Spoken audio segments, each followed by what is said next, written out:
జనరల్గా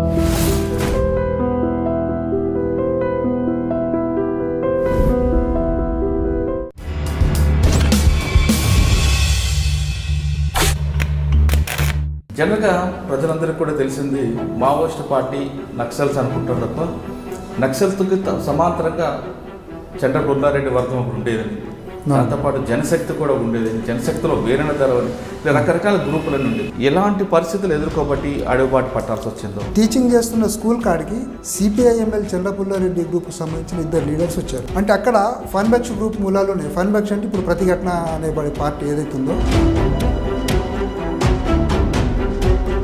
వరంగల్ ఫారెస్ట్లో దళాలను చూసిన తర్వాత వాటితో ఉండాలని నిర్ణయం తీసుకున్నాం. వాళ్ళని ఎడ్యుకేట్ చేయాలి. అసలు ఆ తుపాకీ ఎందుకు పట్టుకున్నాం, ఎవరైతే నన్ను అడవిలోకి తీసుకెళ్ళిన లీడర్స్ ఉన్నారో వాళ్ళు 1996 మార్చిలో ఎన్కౌంటర్ అయిపోయారు. దళాలకి మైదాన ప్రాంతానికి లింక్ తెగిపోయింది. నేను అడవి నుంచి ఆయుధాల కోసం ప్రయత్నం చేసిపోయింది.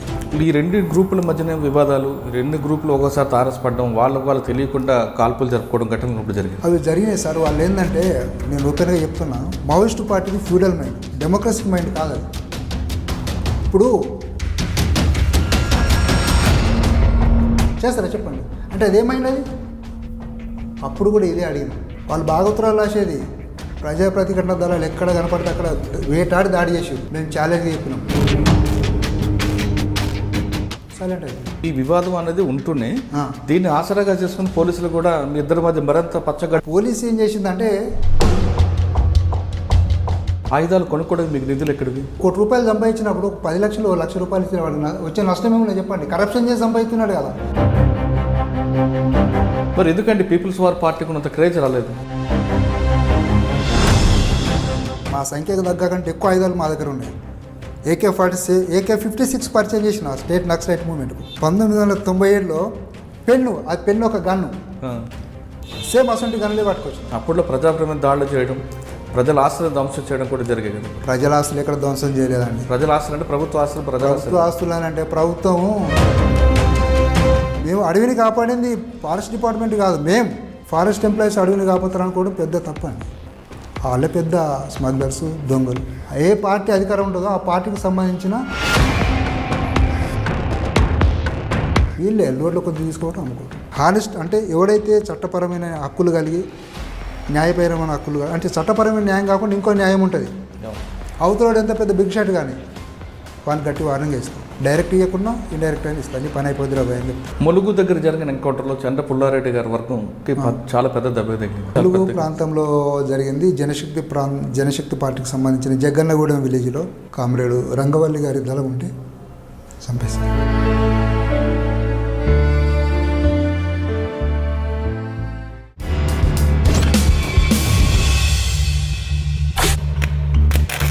Welcome to crime confessions. గతంలో గ్రామాల్లో పెత్తందారుల పోకడలు నచ్చకో, లేదా పేద ప్రజలకి, బడుగు బలహీన వర్గాలకి సేవ చేయాలనో కొంతమంది అడవిబాటు పట్టేవారు. ఆ విధంగా అడవిలోకి వెళ్ళి ఎండనక, వాననక, చలనక, రాత్రనక, పగలనక పేద ప్రజల కోసం, ప్రజల బాగోగుల కోసం కష్టాలు, నష్టాలు అనుభవించి వాళ్ళ సుఖాల కోసం నిరంతరం కష్టపడేవారు. ఆ విధంగా నిత్యం బుల్లెట్కి దగ్గరగా ఉంటూ ప్రాణ భయంకు లెక్క చేయకుండా, అసలు ప్రాణం అంటే లెక్క లేకుండా పేద ప్రజల కోసం వాళ్ళ జీవితాలు అంకితం చేశారు. అటువంటి కోవకు చెందిన వారు కొంతకాలం తర్వాత అనారోగ్య సమస్యలతోనూ, లేదా అక్కడున్న పరిస్థితులు అనుకూలించుకో తిరిగి జనజీవన స్రవంతిలో కలిసిన వారిని పరిచయం చేసే ఈ కార్యక్రమంలో ఈ వారం మన గెస్ట్ భక్తుల ప్రకాష్ అలియాస్ ప్రదీప్, ప్రజా ప్రతిఘటన సభ్యుడు.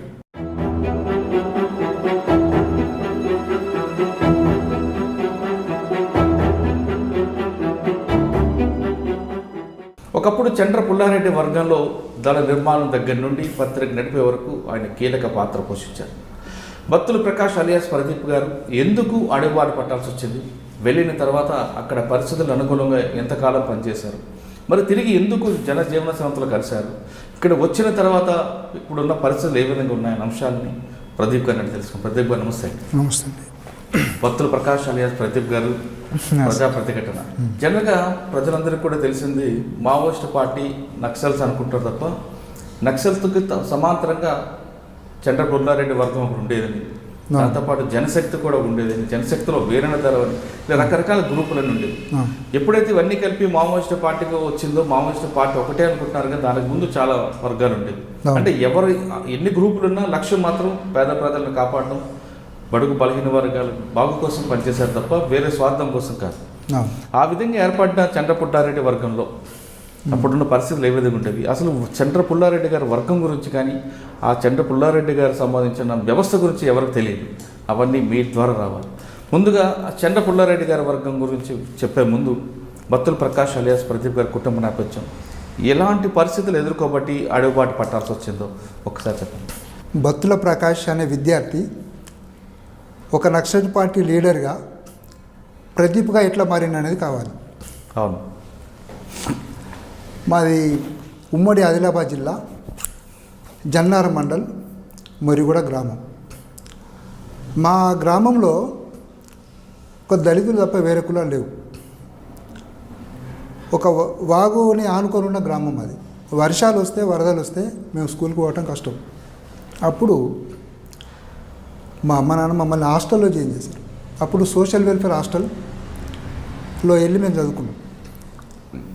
ఆ హాస్టల్లో వెళ్ళిన క్రమంలోనే ప్రగతిశీల ప్రజాస్వామ్య విద్యార్థి సంఘం సంబంధించిన కార్యకర్తలు వచ్చి హాస్టల్ విద్యార్థుల సమస్యల మీద, హై స్కూలు కాలేజీ విద్యార్థుల సమస్యల మీద పోరాటాలు నిర్మించడం వల్ల నేను పీడిఎస్ కార్యక్రమాల్లో పాల్గొని యాక్టివ్ అయ్యాను. నాకు అప్పుడు ఇంప్రెషన్ ఎవరంటే, నేను స్టూడెంట్గా ఉన్న టైంలోనే భగత్ సింగ్ చదివిన, అల్లూరి సీతారామరాజు, నేతాజీ సుభాష్ చంద్రబోస్, అంటే స్వాతంత్రోద్యమంలో రాడికల్గా పనిచేసిన వాళ్ళు, బ్రిటిష్ వాళ్ళని బెదిరించి ఒక మిలిటెన్సీగా ఫైట్ చేసిన వాళ్ళు ఎవరైతే ఉన్నారో వాళ్ళ హిస్టరీని చదివి నేను ఇంప్రెషన్ అయ్యాను. ఆ తర్వాత ఈ హాస్టల్ లైఫ్ నుంచి కాలేజీ లైఫ్కి వచ్చేసిన ఇంటర్మీడియట్. ఆ క్రమంలో ఒక దళితుల ఊచకోత జరిగింది ఆంధ్ర ప్రాంతం, గుంటూరు జిల్లాలో చుండూరులో. అది బాగా కలిసివేసింది. అయితే మా గ్రామంలో లేని వివక్ష వేరే గ్రామాలలో మేము ఎదుర్కొన్నాం. అంటే అప్పుడు దొరతనం ఎట్లా ఉందో దొరతనం రూపం మారింది ఇప్పుడు. కానీ గ్రామాలలో వ్యవసాయ కూలీలు అంటే ఎవరు? దళితులు. ఆదివాసీ ప్రాంతాలలో, అడవి ప్రాంతాలలో ఆదివాసులు, వాళ్ళకు భూములు ఉండవు, కూలీ పని చేసుకొని బతకాలి. అసంటి జీవన విధానంలో ఉన్నటువంటి గ్రామాల్లో పుట్టిన వాళ్ళం కాబట్టి మాకు దొరల అణచివేత మీద వెంటనే స్పందించే స్వభావం ఉంటుంది. ముఖ్యంగా మా జిల్లాలో చాలా భయంకరమైన ఫ్యూడలిస్ట్ ఉండే. ఆయన పేరింటే పోలీసు వాళ్ళు కూడా వెళ్ళి దండం పెడతారు. అంటే ఆ వ్యవస్థ ఇప్పటికీ ఉందా? అప్పుడే ఆ వ్యవస్థ, అప్పటి వ్యవస్థ. నేను స్టూడెంట్గా చూసిన లైవ్ అది. కొన్ని వందల ఎకరాల భూమి ఆయన చేతిలో ఉంది. కొన్ని వందల కుటుంబాలు ఆయన కంట్రోల్లో ఉండి వ్యవసాయం చేసుకొని పంటంతా ఆయనకి ఇచ్చేస్తున్నాయి. ఆయన ఇచ్చిన వేతనాల మీద వీళ్ళు బతుకుతున్నారు. ఆ వాతావరణం నుంచి వచ్చినటువంటి వాడినిగా అప్పుడు మా ఊరికి సంబంధించిన అప్పుడు సిపిఐఎంఎల్ ప్రజాపంత అనే పార్టీ ఉండే. అతను కామ్రేడ్ రాజన్న ఆ జిల్లా బాధ్యుడు, రైతు కూలి సంఘం బాధ్యుడు. ఒకే ఊరు వాళ్ళం, కానీ నేనేమో స్టూడెంట్ వింగు, ఆయనేమో రైతు కూలి సంఘం వింగు. అతను ఏం చేసిండంటే, మా ఊరు పిల్లోడు యాక్టివ్గా ఉన్నాడు, ఆర్గనైజేషన్లో స్పీడ్ చేసేయండి అని చెప్పి వాళ్ళ పార్టీ వాళ్ళకి చెప్తే వాళ్ళు అక్కడికి వెళ్ళి కాలేజీకి వెళ్ళిన తర్వాత ఇట్లా అప్పుడు ఈ 94 చుండూరు సంఘటన 91లో జరిగిన దాని తర్వాత సిపిఐఎంఎల్ జనశక్తిలో డఫోడమ్ అనేటువంటి ఒక ఆర్గనైజేషన్ డెవలప్ చేసి దళిత ముస్లిమ్స్ అంటే మైనార్టీస్ వీళ్ళందరినీ యూనిఫై చేయడానికి ఇది ఒక ఆర్గనైజేషన్ వాళ్ళు పెట్టిండ్రు. అది నా ఇంటర్మీడియట్లో కొత్తగా వచ్చిన సమస్య, ఇది క్యాస్ట్ సమస్య. అంటే భారతదేశంలో కుల సమస్య అనేది అప్పుడు ప్రధానంగా ఎజెండా మీదకి వచ్చేసింది. అప్పటి వరకు నక్సలైట్ పార్టీలో వర్గం అనుకుంటూ జర్నీ చేసినాయి. నేను నా ఇంటర్మీడియట్ తర్వాత ఏం చేసినంటే, 1-2 సబ్జెక్టులు మిస్ అయితే స్కూల్లో జాయిన్ అయ్యి టీచింగ్ చేసిన. నాకుండే అలవాటు ఏంటంటే, నేను పీడిఎస్ బ్యాక్గ్రౌండ్కి వెళ్ళి వచ్చిన కాబట్టి నా క్లాస్మేట్స్కు, నా జూనియర్స్కు, నా సీనియర్స్ కూడా నేను క్లాస్ చెప్పేది. అందువల్ల నాతో చదువుకున్న వాళ్ళు టీచర్స్ అయినరు, పోలీస్ ఆఫీసర్లు అయినరు, అది వేరే విషయం. అయితే నేను టీచింగ్ చేస్తున్న స్కూల్ కాడికి సిపిఐఎంఎల్ చంద్రపుల్లారెడ్డి గ్రూప్కి సంబంధించిన 2 లీడర్స్ వచ్చారు. వాళ్ళు వరంగల్ ఖమ్మం చెందిన వాళ్ళు.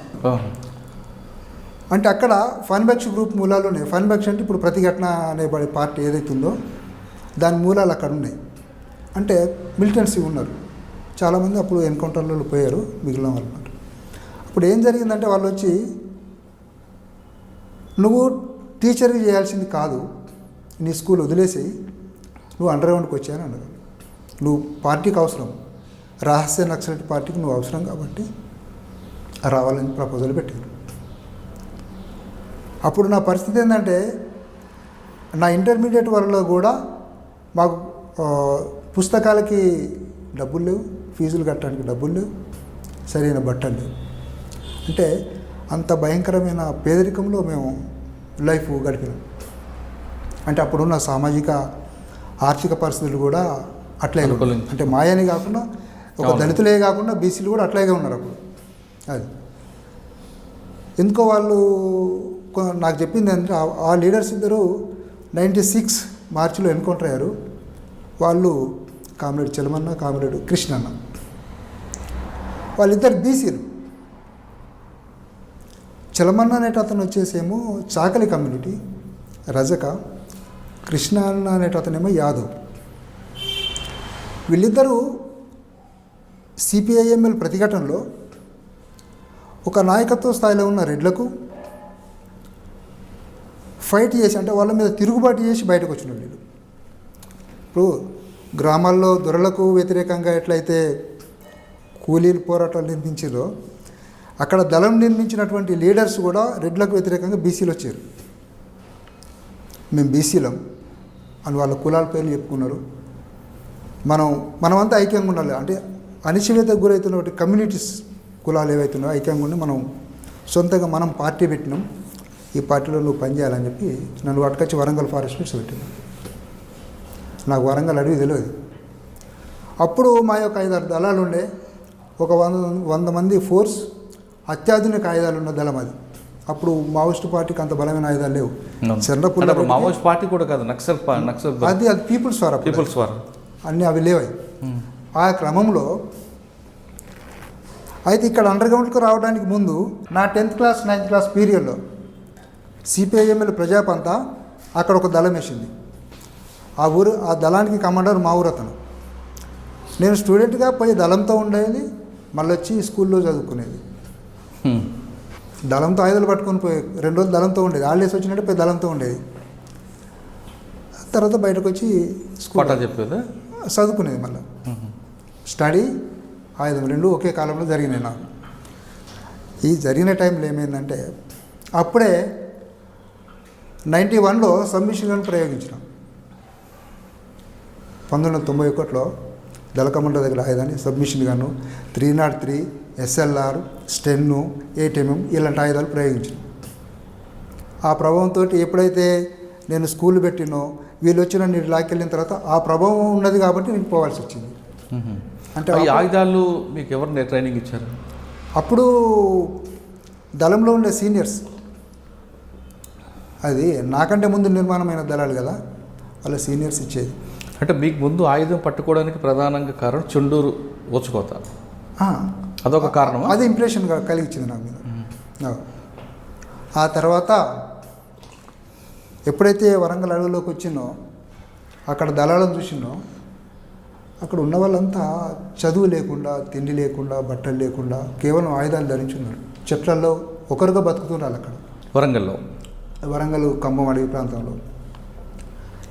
అంటే మా జిల్లా ఆదిలాబాద్ నుంచి మొదలుకొని నిజామాబాదు, కరీంనగరు, వరంగల్, ఖమ్మం వరకు వస్తే గోదావరిలో ప్రాంతంలో ఉన్నటువంటి అడవి ప్రాంతంలో ఉన్న ఆదివాసీ గ్రామాలలో చాలా పూర్. వాళ్ళు కేవలం ఇప్పుడు వ్యవసాయ రంగం డెవలప్ అయింది కానీ అప్పుడేం లేదు. తెల్ల బియ్యపు గింజలు కనపడవు వాళ్ళకప్పుడు.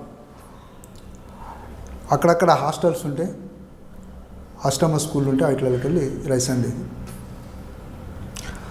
వరంగల్ ఫారెస్ట్లో దళాలను చూసిన తర్వాత వాటితో ఉండాలని నిర్ణయం తీసుకున్నాం. వాళ్ళని ఎడ్యుకేట్ చేయాలి, అసలు ఆ తుపాకీ ఎందుకు పట్టుకున్నాం అనేది ముందు ఒక అవేర్నెస్ రావాలి కదా. ఏదో దళాల్లోకి వచ్చే వాళ్ళు చాలామంది చాలా రకాల మనుషులు వస్తారు. వచ్చిన వాళ్ళంతా ఎట్లుంటారు, కొందరు సమస్యలతో వస్తారు, కొందరు కాన్సెప్ట్ తోటి రావటం అనేది లేదు. కాన్సెప్ట్ అంటే సమాజాన్ని అర్థం చేసుకొని సమాజాన్ని మనం మార్చాలనే ఆలోచన ఉండి ఉద్యమాల్లోకి వచ్చిన వాళ్ళు ఎవరు లేరు. అంటే first generation K G Satyamurthy, Kondapalli Seetharamaiah గారి నాయకత్వంలో పీపుల్స్ వార్ ఏర్పడినప్పుడు రాడికల్స్ ఆర్ఎస్ ఏదైతే ఉందో ఒక జనరేషన్ అటు వెళ్ళింది. ఆ జనరేషన్లో ఇప్పుడు మిగిలిన వాళ్ళు అంటే ఫస్ట్ జనరేషన్లో ఉన్న వాళ్ళు ఇప్పుడు ఎవరు కనపడతలేరు. అంటే స్టడీ చేసి టీచింగ్ చేసిన వాళ్ళు పోయిన దాంట్లో. సిపి గ్రూపులలోకి వచ్చేటప్పటికి మధుసూదన్ రాజు వెరీ ఇంటలెక్చువల్, పురుషోత్తం రాజు పోస్టల్ ఎంప్లాయీ, ఉద్యోగాన్ని వదిలేసి వచ్చినాడు. ఇప్పుడు మనం అనుకునే మూర్తి గారు బ్యాంక్ ఉద్యోగం వదిలిపెట్టేసి ఉద్యోగంలోకి వచ్చారు. అంటే ఆ రోజుల్లో యంగ్ లీడర్స్ ఉద్యోగాలను ఇట్లా వదిలేసి ఉద్యమాలు నిర్మించడం అనేది గొప్ప విషయం. అయితే నాకేం బాధ్యతలు ఇచ్చారు అప్పుడు అంటే,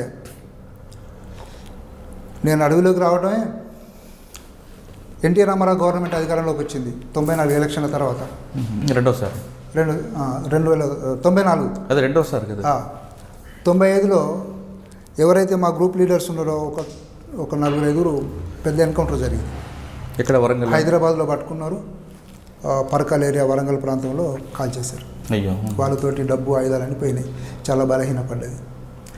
ఆ తర్వాత ఆ సంక్షోభం నుంచి బయటపడడానికి రీఆర్గనైజ్ అవుతున్న క్రమంలో నేను అడవికి మైదానానికి లింక్ అయిపోయినా. హైదరాబాద్కు వరంగల్ ఫారెస్ట్కి లింక్, అంటే అడవిలో కొన్ని పనులు చూడాలి, బయట చూడాలి. ఇది జరుగుతున్న క్రమంలోనే పత్రిక బాధ్యతలు తీసుకొని పత్రిక నడిపించిన. మా పార్టీ పత్రిక అప్పుడు ప్రజా ప్రతిఘటన, అది చాలా పాపులర్ అయిపోయింది. అప్పుడు అది రాడికల్గా పనిచేసింది ఆ పత్రిక. చాలా ఆర్టికల్స్ వచ్చేసి మేమే ఇంటెలెక్చువల్స్ అందరిని ఆర్గనైజ్ చేసి రకరకాల ఆర్టికల్స్ అంటే అవేర్నెస్ కోసం ఆర్టికల్స్ వేయించి పత్రిక చేసాం. ఆ క్రమంలో మాకు ఇప్పుడున్న అంటే అప్పటి పీపుల్స్ వార్ వాళ్ళకి చిన్న చిన్న గ్రూపులు ఏముంటాయి, మీరు మా దాంట్లో మెర్జి కాండి అని చర్చలు జరిపాయి. కానీ మేము ఏదైతే ఎలక్షన్స్ బుల్లెట్ అని అనుకున్నామో వాళ్ళు బుల్లెట్ మీదే ఉన్నారు కాబట్టి ఈ డిస్కషన్లో ఫైనలైజ్ కాకుండానే ఎవరైతే నన్ను అడవిలోకి తీసుకెళ్ళిన లీడర్స్ ఉన్నారో వాళ్ళు 1996 మార్చిలో ఎన్కౌంటర్ అయిపోయారు. ఈ కృష్ణన్న చలమన్న అంటే వాళ్ళు. ఆ తర్వాత వీళ్ళు ఎన్కౌంటర్తో పాటు ఇంకొంతమందిని అరెస్ట్ చేసి ఒక 15-20 మందిని జైల్లో పెట్టారు. దళాలకి మైదాన ప్రాంతానికి లింక్ తెగిపోయింది, ఎవరెక్కడ ఉన్నారో తెలియని పరిస్థితి. అయితే ఈ చిన్న గ్రూప్కి ఉన్నటువంటి వాళ్ళని కొలాప్స్ చేసేయాలని చెప్పి పోలీసు బలగాలు విపరీతంగా తిరిగింది. అప్పుడు కూడా అక్కడున్న ఆదివాసీ ప్రాంత జనాలు దళాలను కాపాడు.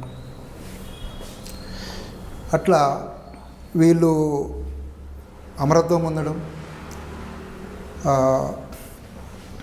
తిరిగి వాళ్ళని మా దళాలను కలుసుకొని ఒక మనోధైర్యాన్ని ఇచ్చేసి, లేదు మనం బయటకు వెళ్ళాల్సిన పని లేదు, మనకు కొన్ని బాధ్యతలు ఉన్నాయి, మనం సరెండర్ అయితే వాళ్ళ ఆశయాలకి మనం ద్రోహం చేసిన వాళ్ళం అవుతాం, బయటకు వెళ్ళదు, మనం పార్టీని నిర్మాణం చేద్దాం, అన్నీ సమకూర్చుకొని బలోపేతం చేద్దామని చెప్పి నిర్ణయం తీసుకొని నేను అడవి నుంచి ఆయుధాల కోసం ప్రయత్నం చేసిపోయింది.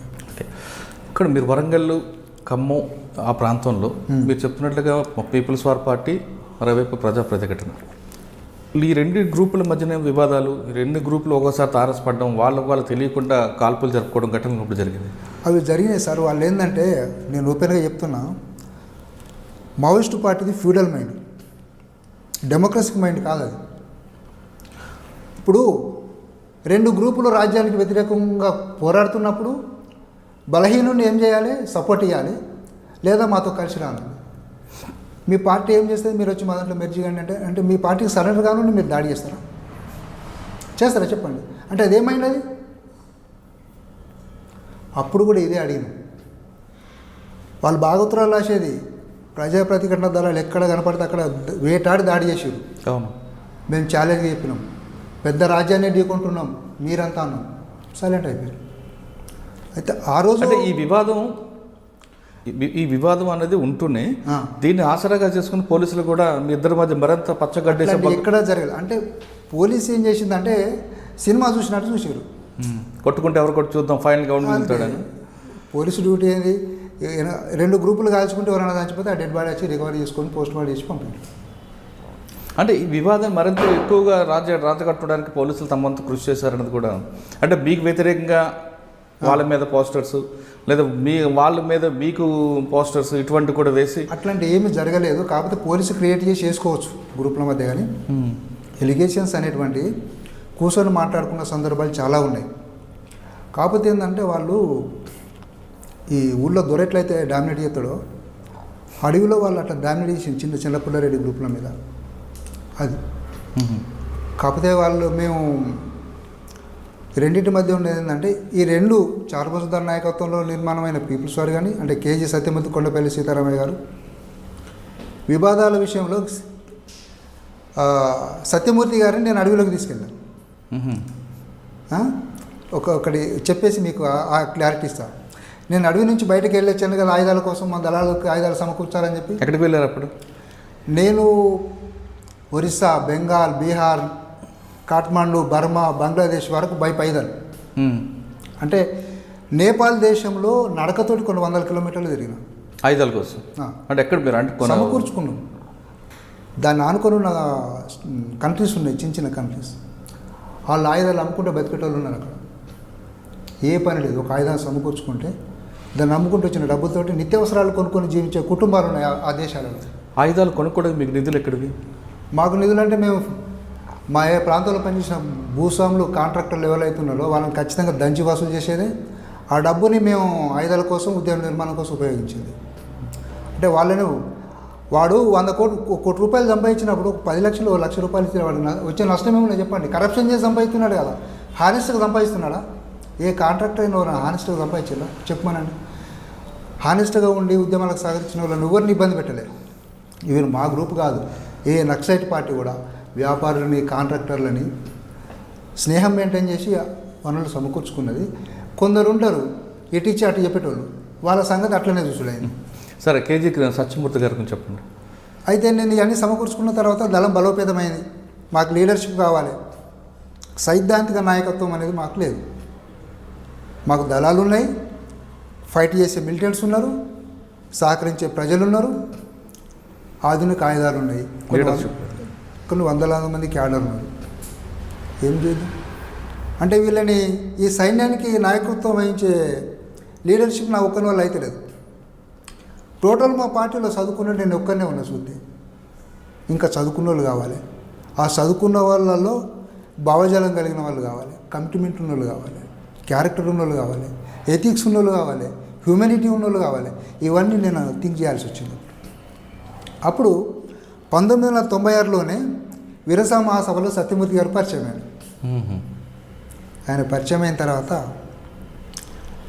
కలిసి డిస్కషన్ చేయడం, మా దళాల గురించి ఆయనకు చెప్పడం, ఆయన బాబు నేను వస్తానుడు. అప్పటికి ఆయన రాయలసీమలో ఒక ఆర్గనైజేషన్ ఉండే ఆర్ఓసి, పోతుల సురేష్ టీం, వాళ్ళతో కోఆర్డినేటర్లో ఉన్నాడు.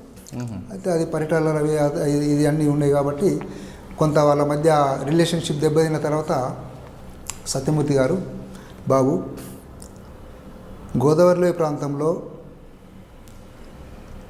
ముఖ్యంగా ఆదివాసీ గిరిజన ప్రాంతం, అది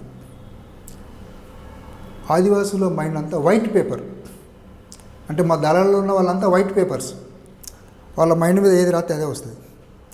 వీళ్ళని ఎడ్యుకేట్ చేయాలి, ప్రతి దళ కమాండర్ని, ప్రతి దళ సభ్యుని ఒక AK-47 లాగా తయారు చేయాలన్నాడు. సార్ పీపుల్ సార్ తోటి ప్రాబ్లం ఉంది, ఆ లూకే బెదిరిస్తున్నారు, మరి మీరు మాట్లాడతారా అని. అదేంటి బాబు బాగా అన్నాడు. ఒక వృద్ధుడు 70-80 ఏళ్ళకు వయసులో ఉన్నటువంటి ఒక రెస్ట్ తీసుకోవాల్సిన మనిషి మాతో పాటు వరంగల్, ఖమ్మం అడవుల్లోకి ప్రయాణం చేసింది. ఇదే హైదరాబాద్ నుంచి. నెలల తరబడి ఉన్నాం అడవులలో క్లాసులు పెట్టుకుని, బాగా ఎడ్యుకేషన్ ఇచ్చింది. ఆయన ఇచ్చిన ఎడ్యుకేషనే ఇవాళ నేను ఈ స్థాయిలో మీ దగ్గర మాట్లాడడానికి. సరే, దళాలు ఎడ్యుకేట్ అయినాయి, కొంత డిస్టర్బ్ అయినాయి, అది వేరే విషయం. డిస్టర్బెన్స్ అనేటువంటిది ఏంటంటే అప్పుడు సత్యమూర్తి గారు వచ్చిన తర్వాతనే పీపుల్స్ వార్ దళాలు కొన్ని కలిసినాయి మాకు. మమ్మల్ని ఎవరైతే హంటింగ్ చేసిన వాళ్ళు కలిసి, ప్రదీప్ మంచి పని చేసినావు, పెద్ద ఆయన్ని పట్టుకొచ్చినావు, ఇక మీకు మాకేం గొడవలు లేవు, మీరు ఇప్పుడైనా మార్చుకొని మంచిగా ఉండండి అన్నారు. అంటే మేము ఏం మార్చుకోవాలని నేను అన్నాను. వాళ్ళు పెద్ద పెద్ద కాంట్రాక్టర్ల దగ్గర వసూలు చేసిన దానికి ఏముండదు, అది పెద్ద పార్టీ కాబట్టి బాగా వసూలు చేస్తుంది. మాది చిన్న పార్టీ, చిన్న దగ్గర వసూలు చేస్తాం అంతే కదా. అది దేశవంతు ఉండొచ్చు, మేము ఉన్న పరిధిలో మేము వసూలు చేసుకోవాలి కదా. మీరు అక్రమంగా వసూలు చేస్తుండ్రు అని అంటారు. అంటే అక్రమంగా వసూలు చేయని వాళ్ళు ఎవరు ఉన్నారు? అయితే అప్పుడులో ఒక ఆరోపణ ఉండేదండి, వసూళ్ళ మధ్య విభేదాలే తీవ్ర స్థాయికి రావడం అనేది ఒకటి. నెంబర్ 2, ప్రజా ప్రతిఘటన సభ్యులు అందరూ కూడా అడవుల్లో కానీ అర్బన్ ఏరియాలో కానీ కాంట్రాక్ట్ లేదా డబ్బులు వసూలు చేసుకొని పక్క రాష్ట్రాలకు వెళ్ళి విలాసాలను జీవితం అనుభవించారని ఒకటి.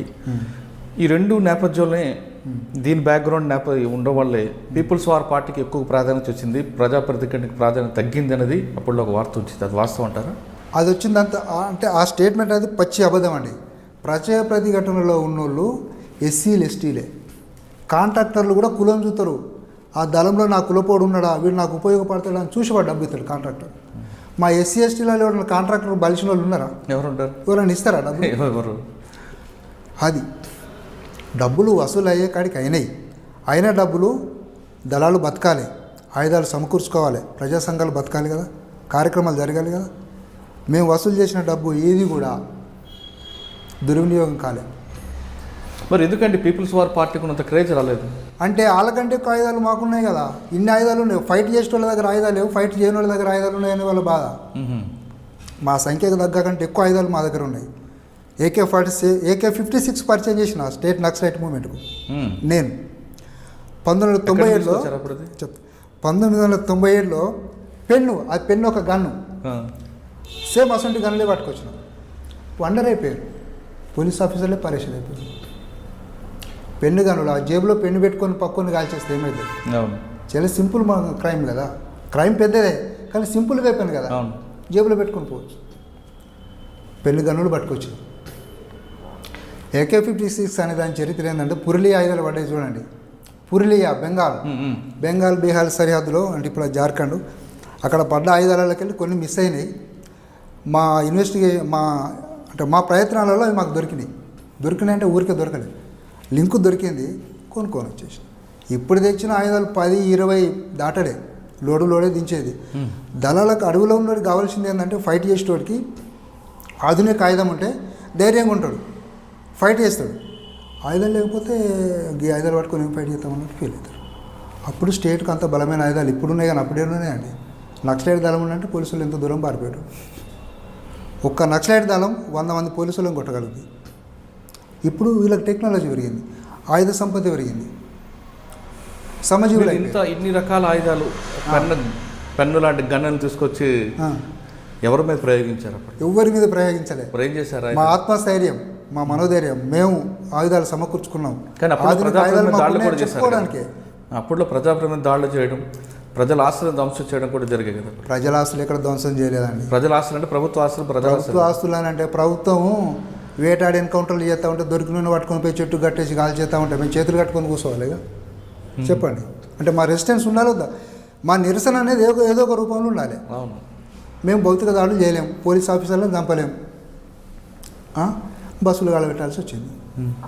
మా లీడర్స్ కానీ క్యాడర్స్ కానీ ఫారెస్ట్ ఎన్కౌంటర్స్లో పోయినప్పుడు నిరసన జరిగింది. దాంట్లో బస్సులు నిజమేమో వాళ్ళు మిలిటరీ సంపదతో మీకు బాగా గుర్తుండిపోయే సంఘటన చెప్పండి. ఎటువంటి దాడులు చేశారు, లేదా పోలీసు దాడి నుంచి మీరు ఎలా తప్పించుకున్నారు? అంటే మేము ఎక్కడ అఫెన్సులు చేయలేదండి. చంద్రపుల్లారెడ్డి గారి లైన్ ఏంటంటే డిఫెన్సే, ఆత్మరక్షణ దళాలు కాబట్టి ఆత్మరక్షణ ప్రతిఘటన, డిఫెన్స్ చేసుకొని పోవటం. పోలీసులు దాడి చేస్తే ప్రతిఘటించి తప్పుకోవడం తప్ప పోలీసులు కిల్లి చేయడం మా కాన్సెప్ట్ కాదు. పోలీసుల వైపు నుంచి ఎప్పుడైనా ఎక్స్చేంజ్ ఆఫ్ ఫైర్ జరిగింది? పోలీసుల వైపు నుంచి ఎక్స్చేంజ్ ఆఫ్ ఫైర్స్ మస్తు జరిగినాయి. మీకు బాగా గుర్తుండిపోయింది ఒకటి చెప్పండి. బాగా జరిగినాయి, బాగా సార్లు తప్పించుకున్నాం. అది అంటే పబ్లిక్ మాకు చెప్పేది చాలా చోట్ల ఒక 100 అడుగుల దూరంకి వెళ్ళి కూడా తప్పుకున్న సందర్భాలు ఉన్నాయి. మేము బోరేం చేస్తామంటే తోవంటే పోలీసు వాళ్ళు పోతున్నారు అన్న పోలీసు అంటారుకే సరే. వాళ్ళు 100 మంది వస్తారు, ప్రజల సపోర్ట్ ఉన్నప్పుడు. మేము 10 మంది 20 మందే ఉంటాం కదా. దళం అంటే గంతమందితోటే ఉంది. ఇప్పుడు మావోయిస్ట్ పార్టీలాగా ప్లాట్స్ లేవు కదా మాకు. అది అందువల్ల డిఫెన్స్లో ఉన్నాం కాబట్టి ఎక్కడ అఫెన్సులు చేయలేదు. ఇంత డిఫెన్స్ అంటే మీరు బుల్లెటా బ్యాలెటా అన్నదానికి మనం ఒకవేళ వస్తే మీరు దేనికి ఎక్కువ ప్రాధాన్యత ఇస్తారు? అప్పుడు బుల్లెట్కి ఇచ్చినాం, అప్పుడున్న సామాజిక పరిస్థితులు అవే కాబట్టి ఇప్పుడు బ్యాలెట్కి ఇస్తారు. ఇప్పుడు బ్యాలెట్కి ఇవ్వాల్సి. ఓకే, ఎందుకంటే మరి ఇంత మీరు బ్యాలెన్స్గా ఉంటే పోలీసుల వైపు దాడులు చేయకుండా కేవలం డిఫెన్స్ కోసం మీరు ఆయుధాలు సమకూర్చుకున్న మీకు మరి ఈ వర్గం ఎందుకు ఒకసారి బాగా డిస్టర్బ్ అయిపోయింది? చంద్రపుల్లారెడ్డి గారి వర్గం ఇది సైద్ధాంతిక పరమైన సమస్య అండి. కొంచెం తక్కువలో చెప్పండి. అంటే అప్పుడు అది అవసరమే. తులికాకు కూలీల సమస్య, పోడు భూముల సమస్య, వ్యవసాయ కూలీల సమస్య, తర్వాత ఈ భూస్వాములు దొరల ఇళ్లలో పాలేర్ల సమస్య, ఈ సమస్యల మీద కమ్యూనిస్టులు కానీ నక్సలైట్ దళాలు కానీ పనిచేసినాయి. అంటే ఒక సమూహాన్ని ఆర్గనైజ్ చేసి వాళ్ళ సమస్యలను వాళ్ళ ఆర్థిక సమస్యలు పరిష్కరించడం మట్టుకే పనిచేశారు తప్ప వాళ్ళని పొలిటికలైజ్ చేయలే. ఈవెన్ దళాలను కూడా పొలిటికలైజ్ చేయలే. అంటే ఆర్థిక పోరాటాలు ఏవైతే ఉన్నాయో సంక్షోభాన్ని తీసుకొచ్చినాయి. ఈ ఆర్థిక పోరాటాలు రాజకీయ పోరాటాలుగా రూపాంతరం చెందలేదు కాబట్టి ఆ సంక్షోభంలోంచి చంద్రపుల్లారెడ్డి గారు నిర్మించిన ప్రతిఘటన, గోదావరిలో ప్రతిఘటన ఉద్యమం కానీ దళాలు కానీ నిర్వీర్యమైపోయినాయి. అట్లాగే ఈ చీలికలు కూడా ఆర్థిక పోరాటాల కాన్సెప్ట్లోంచే వచ్చేసినాయి. ములుగు దగ్గర జరిగిన ఎన్కౌంటర్లో చంద్రపుల్లారెడ్డి గారి వర్గంకి చాలా పెద్ద దెబ్బ తగ్గింది. మీకు ఆ ఘటన గుర్తుంటే చెప్పండి ఒకసారి. అంటే ఒకసారి కాదు, చాలాసార్లు జరిగింది. కానీ ములుగులో జరిగింది, ములుగు ప్రాంతంలో జరిగింది. జనశక్తి పార్టీకి సంబంధించిన జగ్గన్నగూడెం విలేజ్లో కామ్రేడు రంగవల్లి గారి దళం ఉంటే చంపేశారు.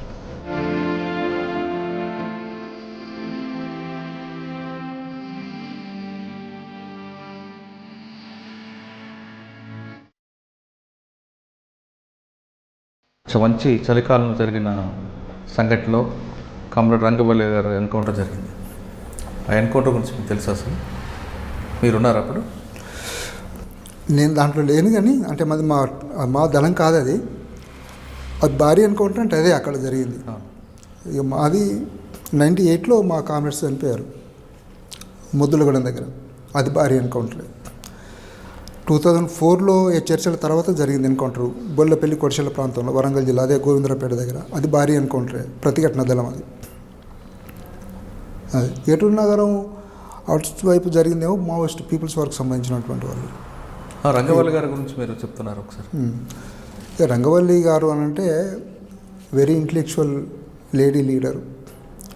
వాళ్ళని చుట్టుముట్టి కొట్టి చంపేశారు. కామ్రేడ్లు కన్నీరు పెట్టడం అనేది, కన్నీరు పెట్టడం అంటే అసలు కమ్యూనిస్టులకి కన్నీరు వస్తాయి. వాళ్ళు కష్టంగా ఉంటే ప్రజల కోసం నిత్యం పోరాటం చేస్తారు.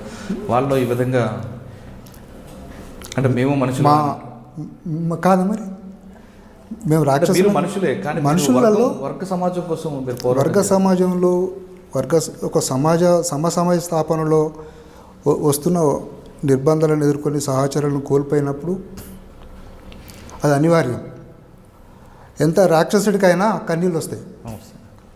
మనం మనుషులం కాబట్టి, అది మనుషులం కాబట్టి. సరే, మీరు ఇప్పుడు జనశక్తి గురించి మాట్లాడగలపడతా. జనశక్తిలో కూర రాజన్న, కూర దేవేందర్, వీరన్న, ఈ దళం చీరిపోవడానికి వీరన్న ఎన్కౌంటర్కి కారణం ఏమనుకోవచ్చు? అంటే జనశక్తి పార్టీ డఫోడమ్ ఏదైతే పెట్టిందో, డఫోడమ్కు ముందు భారతదేశంలో కుల సమస్య అనే అంశం మీద చాలా సెమినార్లు కండక్ట్ చేసింది. ఆ సెమినార్ అంటే విజృంభణ, వీరన్న స్టూడెంట్ ఆర్గనైజేషన్ నడిపింది విజృంభణ సంస్థ, పీడిఎస్. ఆ కాన్ఫరెన్స్లలో కూడా కేజీ సత్యమూర్తి గారు వెళ్ళి స్పీచెస్ ఇచ్చిండు. తారకం సార్ వెళ్ళి మాట్లాడిండు, బొజ్జ తారకం సార్.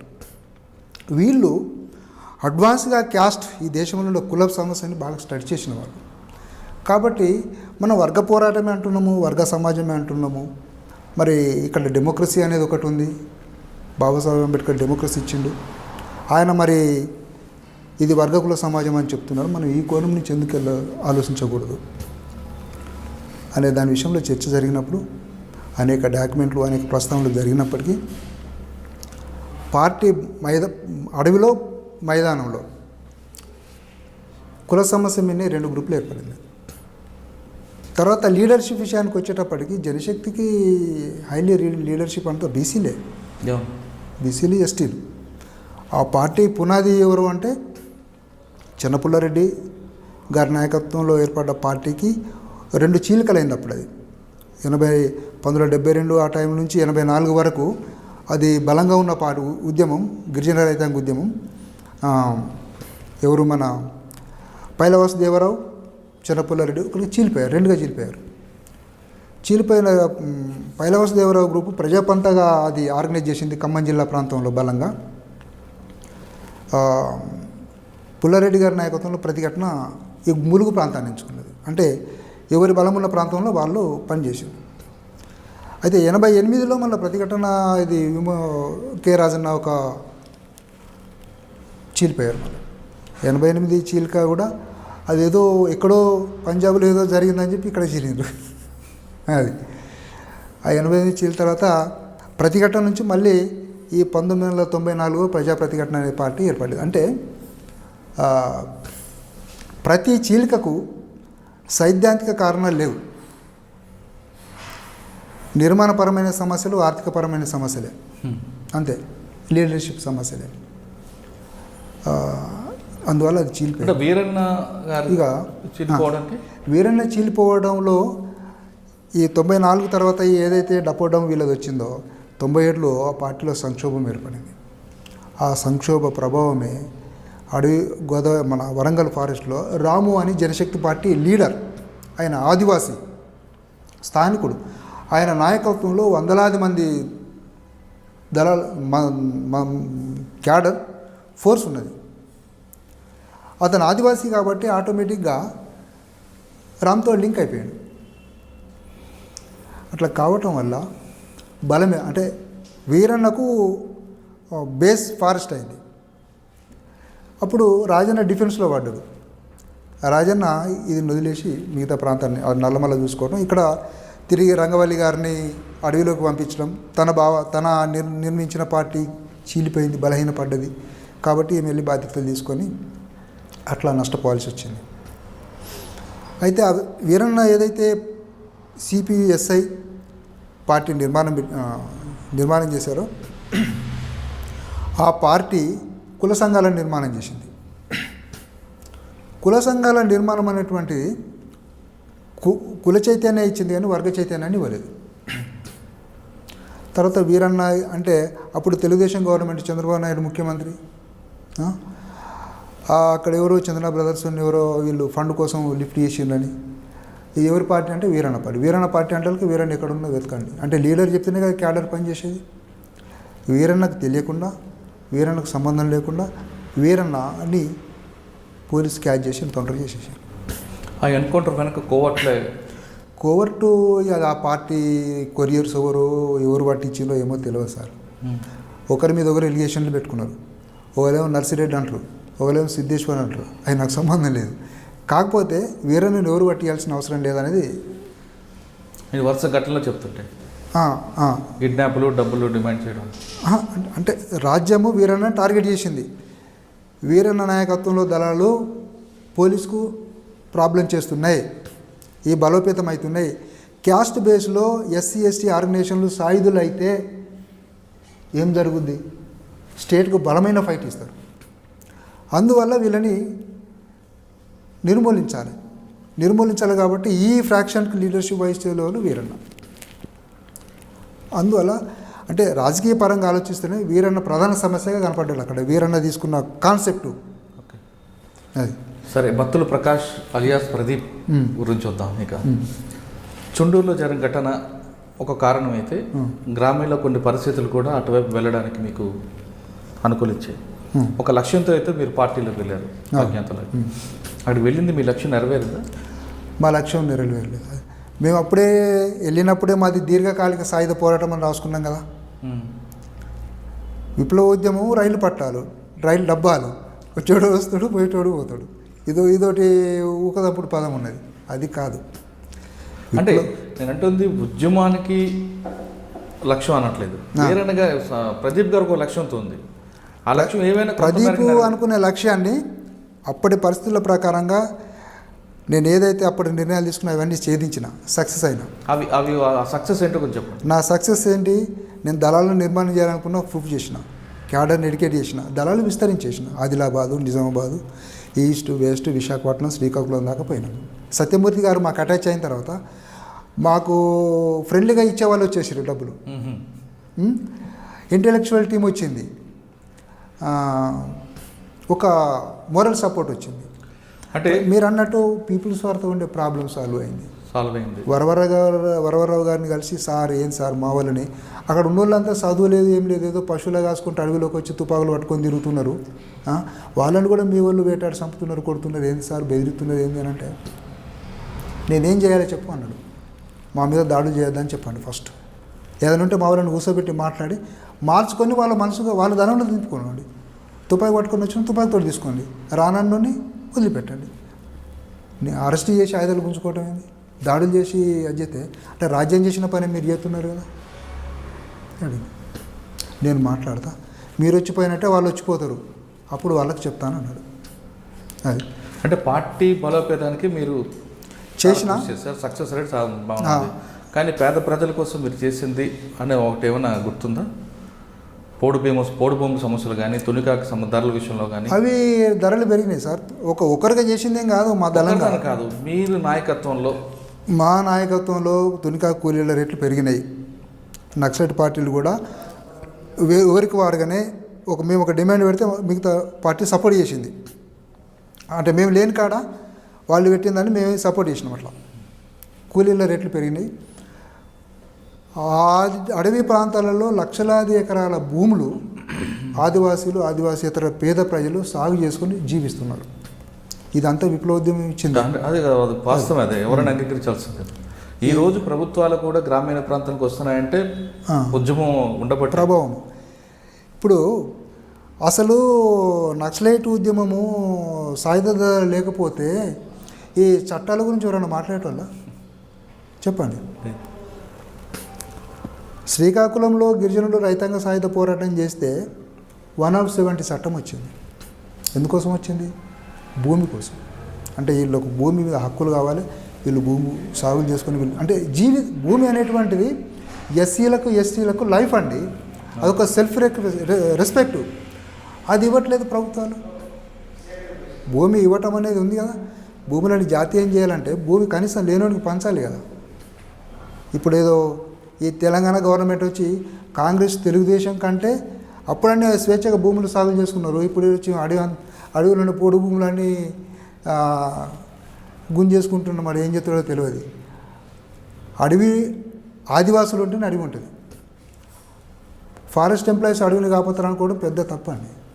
వాళ్ళే పెద్ద స్మగ్లర్స్, దొంగలు విన్నారు. మేము ఎవిడెన్స్ కూడా ఇస్తాం కావాలంటే. అది మేము అడవిని కాపాడింది ఫారెస్ట్ డిపార్ట్మెంట్ కాదు, మేము అడవిలో ఆయుధాలు పట్టుకున్నాం. మేము మమ్మల్ని చూసి స్మగ్లింగ్ చేసిన వాళ్ళు వెనుకపోయారు. మేము లేని ప్రాంతంలో అడవి లేదు. ఇప్పుడు విప్లవోద్యమం దళాలు ఎప్పుడైతే బలైన పడ్డాయో అడవి ఉన్నదా? అడవి స్మగ్లర్స్ ఎవరు? ఏ పార్టీ అధికారం ఉంటుందో ఆ పార్టీకి సంబంధించిన సర్పంచులు, ఎంపీటీసీలు, జెడ్పీటీసీలు, ఎమ్మెల్యేలు వీళ్ళే. వాళ్ళకు లింక్ అప్పున ఫారెస్ట్ ఆఫీసర్లు వీళ్ళే లోడ్లో కొద్ది తీసుకోవటం, అమ్ముకోవటం. ఈ ఆదివాసీలు ఎవరైనా అమ్ముతారా? ఆడ అమ్మితే ఆ పూటకు కళ్ళుకో, ఆ పూట భోజనంకో ఆడ తుంటకుంటూ అమ్ముకుంటాం. అది అడవిని కాపాడాలంటే ప్రభుత్వ చట్టాలు కాపాడవు. ఆదివాసులతో వాళ్ళ జీవితాలతో మమేకమై ఉన్నది అడవి. వాళ్ళు ఉంటేనే అడవి ఉంటుంది. ఓకే, ఇక పార్టీలో మీ ప్రయాణం ఎంతకాలం కొనసాగింది? పార్టీలో నా ప్రయాణం సార్, నేను 1995లో టీచింగ్ ఫీల్డ్ను వదిలిపెట్టేసి ఎప్పుడైతే అండర్గ్రౌండ్కి వచ్చినో అప్పటి నుంచి నేను 2001లో అరెస్ట్ అయినా. అరెస్ట్ అంటే అది చాలా, నేను ఎవరో తెలియకుండా పట్టుకున్నారు పోలీసు వాళ్ళు. అంటే వాళ్ళకి ఖచ్చితమైన సమాచారం ఉంది. మా దాంట్లో పనిచేసిన వాళ్ళు సరెండర్ అయిన వాళ్ళు చెప్పారు, పలానా మనిషి పలానా లాయర్ బండి మీద పోతున్నాడు అని చెప్పారు. వీళ్ళెందులో పోలీసు వాళ్ళు పట్టుకున్నారు, కళ్ళ గంతలు కట్టిండ్రు, డిఎస్పీ ఆఫీసులో పెట్టేసిండ్రు. నువ్వు ఎందుకు దొరికినవరా అని ఒక ఆయన వచ్చి అడుగుతున్నాడు. మీరు ఎందుకు పట్టుకున్నారని నేను అన్నాను. ఇక్కడ దొంగతనం జరుగుతున్నది, దొంగల కోసం పట్టుకున్నాను వాళ్ళు. నేను దొంగని కాదని చెప్పి నా దగ్గర ఒక ఇండియా టుడే రిపోర్టర్ కార్డు ఉంది, ఐడెంటిటీ కార్డు. నేను ఆ కార్డు చూపించిన. వాళ్ళు అవతలికి వెళ్ళి వైర్లెస్లో మాట్లాడు, వాని ముక్కు ఎట్లున్నది, వాని కండు ఎట్లున్నది, వాడు ఎట్లా దూసిండు, ఇవన్నీ అడుగుతున్నారు. అంటే ప్రదీప్ అనేటోడు కూడా తెలియకుండానే వాళ్ళ చేతిలో చిక్కిండు.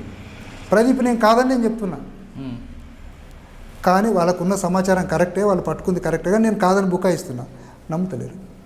అక్కడ జరిగింది ఏంటంటే 2001లో అనుకుంటా బిన్ లాడెన్ అమెరికా మీద వైట్ హౌస్ మీద యుద్ధ విమానాలను ప్రయోగించి బ్లాస్ట్ చేసిండు కదా, ఆ రోజు నేను అరెస్ట్ అయినా. ఎక్కడ ఇల్లెందులోనా? ఆ ఇల్లెందులో ఒక అడ్వకేట్ తోటి. ఆ అడ్వకేట్ని వదిలేసారు, నన్ను పట్టుకుపోయారు. ఆ నైట్ కిల్లింగ్ చేయటం, ఎన్కౌంటర్ చేయడానికి తీసుకెళ్ళారు. మొత్తం చెక్ చేస్తే నా దగ్గర ₹18.50 దొరికినాయండి. వాళ్ళు పరేషన్ అయిపోయి, పెద్ద లీడర్లు పట్టుకుంటే లక్షల రూపాయలు దొరుకుతాయి, మిలిటరీస్ పట్టుకుంటే రూపాయలు దొరుకుతాయి. నువ్వేందిరా నీ దగ్గర ఏం దొరుకుతలేవు అంటే, నా దగ్గర ఏం లేదు సార్, నా దగ్గర డబ్బులు ఉంటే మీకు దొరకని అని అన్నా. మేము టీవీ చూడకుండా చేసినావు, అమెరికా మీద బిన్ లాడెన్ దాడి చేసిండట. టీవీ చూడకుండా చేసినావు, నువ్వు దొరికి మా టైం అంతా వేస్ట్ అయినా. సరే ఇప్పుడు ఇడిచిపెట్టాను సార్ అని నేను.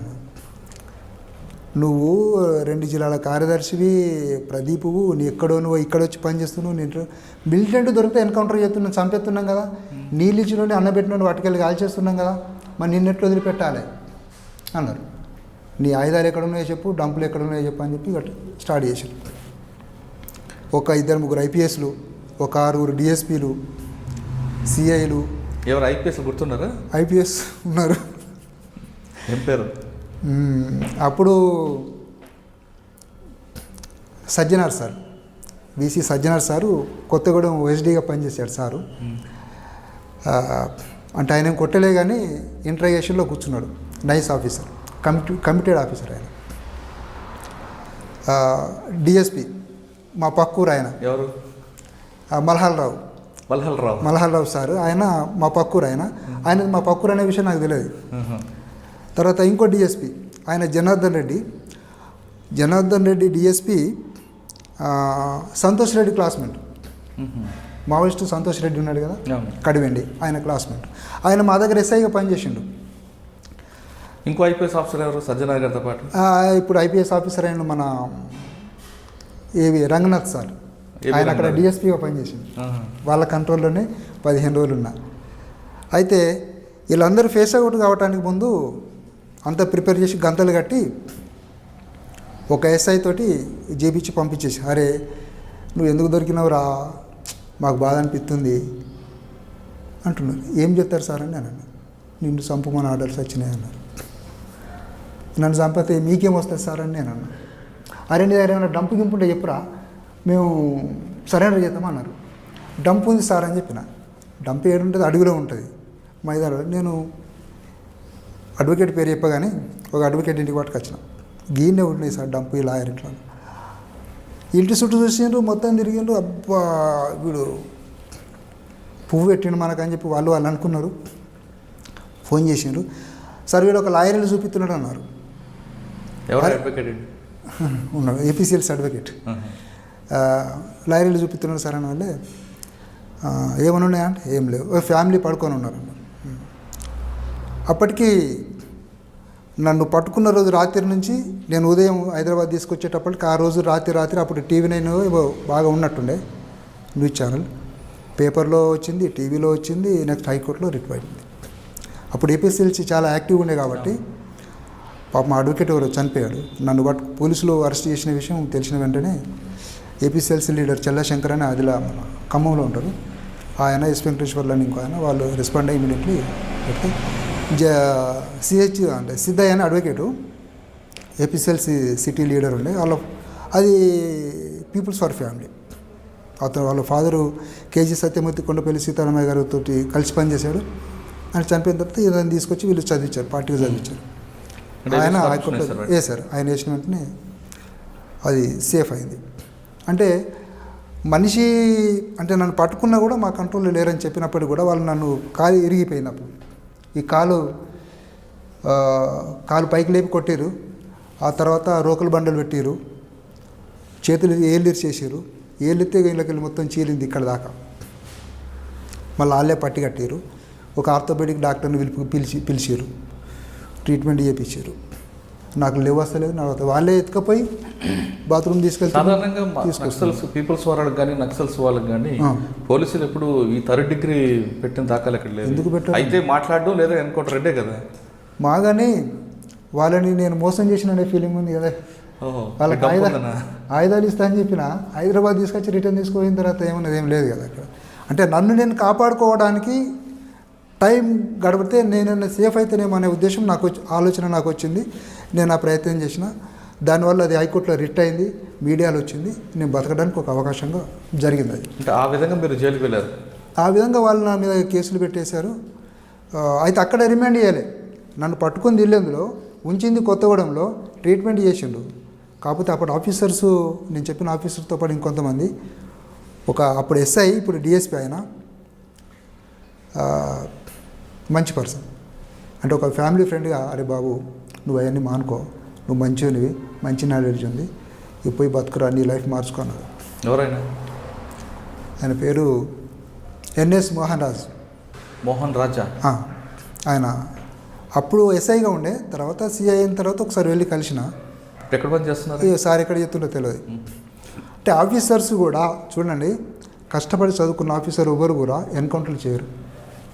కింది కులాలకు వెళ్ళి వచ్చిన ఆఫీసర్స్ కూడా చంపే ముందు ఆలోచిస్తారు.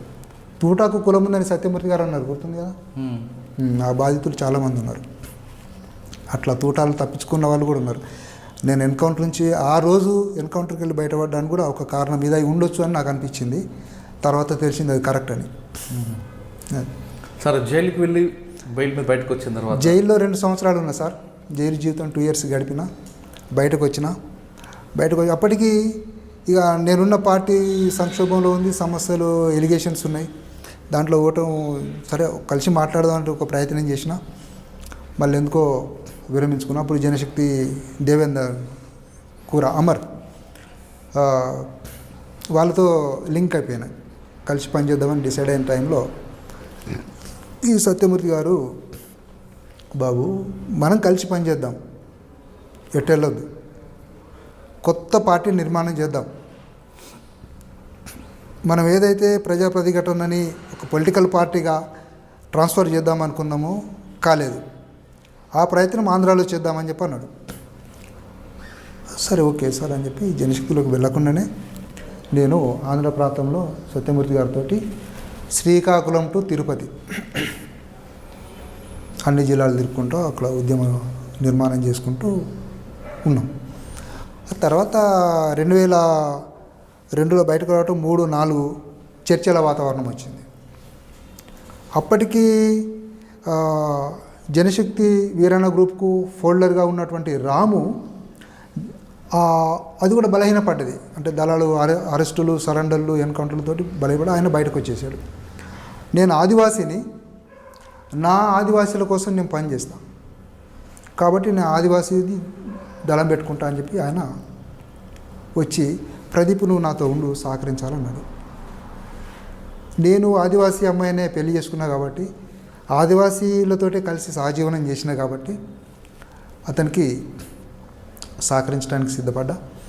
అప్పుడు సత్యమూర్తి గారితో డిస్కషన్ చెప్తే, మంచి నిర్ణయం బాబు అన్నమెల్లే బాలగోపాల్ సార్ని కూడా కలిసి మాట్లాడినాం, జీవన్ కుమార్ సార్ని కలిసి. అప్పుడు మానవ హక్కుల సంఘానికి సుపీరియర్స్ వాళ్ళు. అంటే దళితుల కోసం, ఆదివాసీల కోసం పనిచేసే వాళ్ళే లేరు. నక్సలైట్లుగా ఉన్నా కూడా ప్రధాన సమస్యల కోసం, అంటే వీళ్ళు ఎదుర్కొంటున్న సమస్యల కోసం పనిచేసే వాళ్ళే. కాబట్టి మీరు తీసుకునే నిర్ణయం బాగానే ఉంది, డెమోక్రటిక్గా చేయండి అని అన్నారు. నేను ఆలోచించిన, డెమోక్రటిక్గా చేయాలంటే ఓకే, అసలు ట్రైబల్ మూమెంట్స్ ఎక్కడైనా డెమోక్రటిక్గా జరిగినాయా? నాకు ఈ ప్రశ్న వచ్చింది. బ్రిటిష్ కాలం నుంచి కూడా బిర్సా ముండా నుంచి మొదలుకొని కుమరం భీం వరకు సాయుధ పోరాటాలే, వాళ్ళ సాంప్రదాయ ఆయుధాలతోటి కూడా రాజ్యానికి, అప్పటి రాజ్యాలకు వ్యతిరేకంగా ఫైట్ చేసి వాళ్ళ హక్కులు కాపాడుకున్నారు. దీన్ని దృష్టిలో పెట్టుకొని ఎట్లా చేద్దామనంటే, రాము అన్నాడు కదా, మేము ఆదివాసులం కాబట్టి మాకు సాంప్రదాయ ఆయుధాలు బాణం అని చెప్పిండు ఆయన. బాణాలతోటి దళం స్టార్ట్ చేస్తే అక్కడ నక్సలైట్ దళాలందరికీ ఆధునిక ఆయుధాలు ఉంటాయి. నువ్వు మొన్నటిదాకా AK-47 పట్టుకొని తిరిగినావు, ఇప్పుడు బాణం పట్టుకొని తిరిగితే ఎట్లుంటుంది? అవునా కదా? క్రమక్రమంగా సమకూర్చుకోవాలి. ఓకే, ఎందుకంటే ఆయుధాలు దొరకడు సమస్య కాదు. మేము అన్ని ఎక్స్పెరిమెంట్ చేస్తున్నాం. ఈ రాష్ట్రం కాకపోతే ఇంకో రాష్ట్రం పోయి తేవచ్చు, ఇంకో దేశం, ఇంకో దేశం అవసరం అనుకుంటే ఇట్లా అప్పుడు అయితే అది సమస్య కాదు సార్ మాకు. ఆ రోజు నుంచి ఈ రోజు వరకు కూడా ఆయుధాలు నథింగ్, అది ఫైనాన్స్ ఉంటే అన్నీ వస్తాయి అన్నట్టుగా మేము డిసైడ్ అయినాం అన్నట్టు. ఇక అప్పుడు కొంత ఫండ్ గ్యాదర్ చేసి అప్పుడు ఎవరిని హింసించలేదు, ఫ్రెండ్లీగా కొత్తగా పార్టీ పెట్టుకున్నాం, మీరు సహకరించండి అంటే కొందరు ఇప్పుడు రాజ్యసభ స్థాయిలో ఉన్న వ్యక్తులు కూడా మాకు కలిసి కోఆపరేట్ చేసి సహకరించారు. వాళ్ళ పేరు చెప్పగానే ఆ పేరు వద్దు అంటే ఏ జిల్లా? వరంగలే. సహకరించారు తీసుకొని. అయితే బ్యాడ్ ఏంటంటే ఈ ఏఎల్టీ అనేటువంటిది ఆదివాసీల ఉనికిని చెప్పాలి, వాళ్ళ సమస్యల మీద ఫైట్ చేయాలి. అక్కడ నక్సలైట్ పార్టీలకు ఒక సమస్య ఇచ్చింది. రాము ఆదివాసి ఒక 30 సంవత్సరాలు అడవిలో తన సామాజిక వర్గంతో సహజీవనం చేసి సాయుధ దళాలను నిర్మాణం చేసిన మనిషి సొంత దళం పెడతా అంటే మిగతా దళాలలో ఆదివాసీలు ఉంటారా? ఉండరు. జనశక్తిలో లేరు, మిగతా గ్రూపుల్లో ఉండరు. అంతా రాముతోటి ర్యాలీ అవ్వడానికి సిద్ధపడ్డారు. అప్పుడు నక్సలైట్లో కూడా ఒక సమస్య వచ్చింది, అంటే ప్రతిఘటన, ప్రజా ప్రతిఘటన, జనశక్తి వీళ్ళకు. పీపుల్స్ ఫర్ పార్టీ కూడా సమస్య వచ్చింది. ఆదివాసీలు యూనిట్ అయితే పరిస్థితి ఏంది అనేటువంటి సమస్య. రాజ్యానికి ఒక సమస్య వచ్చింది. స్టేట్ ఒప్పుకుంటుంది, ఆదివాసీలందరూ ఆయుధాలు పడితే కొమరం భీమ్ లాగా ఒక మూమెంట్ ఇస్తే స్టేట్ తట్టుకోగలుగుతుంది. ఇవన్నీ ఆలోచించిన తర్వాత మేము ఎవరు మా మీద పెట్టిన ఎలిగేషన్స్ పట్టించుకోలేదు. ఫైట్ ఏదైతే నిర్ణయం తీసుకున్నామో ఈ టార్గెట్ కోసం పనిచేయడం కోసం నేను ఒరిస్సా, ఛత్తీస్గఢ్ ట్రైబల్ ప్రాంతాల్లోకి వెళ్ళిపోయినా. మా టార్గెట్ ఏంది, వరంగల్ అడవి ప్రాంతాన్ని కేంద్రం చేసుకొని అటు ఆదిలాబాద్ నుంచి మహారాష్ట్రకి వెళ్ళాలి, ఖమ్మం నుంచి ఛత్తీస్గఢ్కి వెళ్ళాలి, శ్రీకాకుళం నుంచి ఒరిస్సాలోకి వెళ్ళాలి. దండకారణ్యంలో కూడా మనం లిబరేట్ ఏరియాని చేసుకోవాలి. ఇప్పుడైతే మావోయిస్టులు ఏదైతే దండకారణ్యం అంటున్నారో, దండకారణ్యం అనేటువంటిది సపరేట్ స్టేట్ కావాలి మన టార్గెట్. అది ఇది పొలిటికల్ స్లోగానే. ఏఎల్టీ పెట్టింది ఎక్కడ మాకు భూమి అని అడగలే మేము. భారత రాజ్యాంగంలో 5-6 షెడ్యూల్ ఏదైతే ఉందో ఆదివాసీల స్వయం పాలన ఉంది, దాన్ని ఇవ్వండి కదా, అది రాజ్యాంగపరమైన డిమాండే కదా. కానీ ఆ డిమాండ్ ఇంప్లిమెంట్ కోసం మనం ఫైట్ చేయాలి, త్యాగం చేయాలి, దళాలు నిర్మాణం చేయాలి. ఈ బలాన్ని చూసే కదా వాళ్ళ చట్టాన్ని ఇంప్లిమెంట్ చేసేది. ఇది అందుకని దండకారణ్యం కూడా సపరేట్ స్టేట్, అన్ని రాష్ట్రాలు ఇలా మహారాష్ట్ర, ఛత్తీస్గఢ్, ఒరిస్సా, ఆంధ్ర, తెలంగాణ ఈ రాష్ట్రాలను అనుకున్నటువంటి ప్రాంతాన్ని దండకారణ్య స్టేట్గా ప్రకటించేసి డెవలప్మెంట్ చేయాలి. ఆదివాసీలే స్వయం పాలకులు కావాలి అనే దాంతో చేసినాం. బాగా స్పందన వచ్చింది. ట్రైబల్ ఇంటలెక్చువల్స్ వచ్చారు చాలామంది. ఆయా రాజకీయ పార్టీలలో ఉండే వాళ్ళు కూడా, అంటే కొందరు ఎమ్మెల్యేలు అయిన వాళ్ళు ఉన్నారు, ఐఏఎస్ ఆఫీసర్లు అయిన వాళ్ళు ఉన్నారు, ఐపీఎస్లు అయిన వాళ్ళు ఉన్నారు. అప్పుడు వాళ్ళు కూడా చాలా బాగుంది మీరు చేసేది. మేము ఒక చిన్న సంఘటన చెప్తా.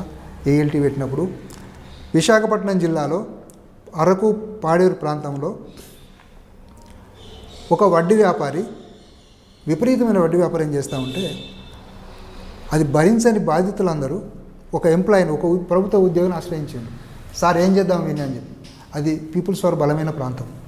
అరే అంత పెద్ద పార్టీ ఉండగా ఈ సమస్య ఎందుకు కొనసాగుతుంది ఇక్కడ, ఇంత అణచివేత, ఇంత వడ్డీ వ్యాపారం ఎందుకు జరుగుతుందని మేము వెళ్ళి పరిశీలన చేస్తే తండ్రి కొడుకు ఇద్దరు. తండ్రికి చాలామంది భార్యలు ఉన్నారు, కొడుకుకు చాలామంది భార్యలు ఉన్నారు. అంటే వీనికి ఎథిక్స్ లేవు. వీని వ్యాపారం అంటే ఈ ఆదివాసీలలో ఉండే అమాయకత్వాన్ని ఆసరా చేసుకుని వాళ్ళ నగలు తీసుకోవాలి, వాళ్ళకి డబ్బులు ఇవ్వాలి. ఊరికే వడ్డీకి తెలియడు, వాళ్ళు సెక్యూరిటీ ఇస్తున్నారు.